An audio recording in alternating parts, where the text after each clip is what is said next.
Yo, I'm sitting out here grounding. Ain't no sun. I'm cold as a motherfucker, right? But it's okay because I'm becoming enlightened. You know, listening to the man above. Yesterday, I had a conversation with Jack that just hit me like a ton of bricks, right? He was playing basketball, and I take him to go play up other places because he's pretty quick and fast. So he's playing with older kids. And because he's quick and fast, older kids can't get in front of him. They start bumping him and elbowing him. This bigger kid kept elbowing him, and I pulled him aside yesterday, and I said, yo, Jack, real talk. How many times you gonna let this dude elbow you before you elbow him back? Now I'm pissed, right? Because I'm like, yo, like, you're not gonna just keep picking on my son. My son looked at me and said, Dad, I thought you told me to never let another man get me outside of my emotions or my alignment. And it all hit me in that moment. It's like, you see, DeVal?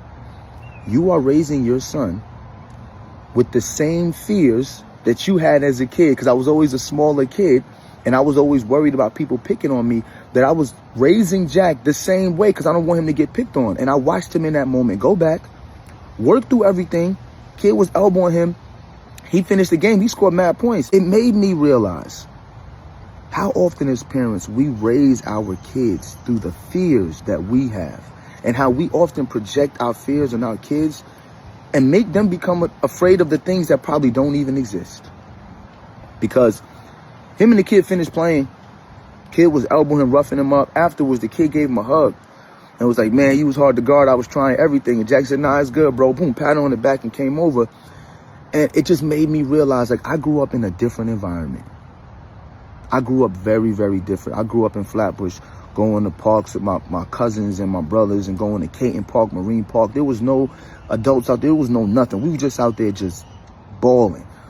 And those fears I had of being picked on by other kids, I was projecting them on my son without even realizing it, until he held the mirror up to me and said, yo, my mans, didn't you tell me this?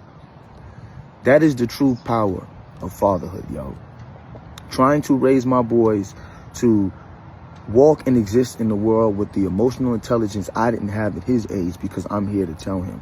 Now, my dad was around when I was growing up, but my dad worked mad hours. I was a latchkey kid. It's just different circumstances, because socioeconomically we're in a different spot, because my grandfather did better for my father, who did better for me. Jackson's kids are going to have it better than he had it, and he's going to go through the same thing with his kids. He's going to be like, my life wasn't like this. So my message is to y'all as parents, man. Remember, your child's life is not your life. All the things you were afraid of, don't just throw it on that child.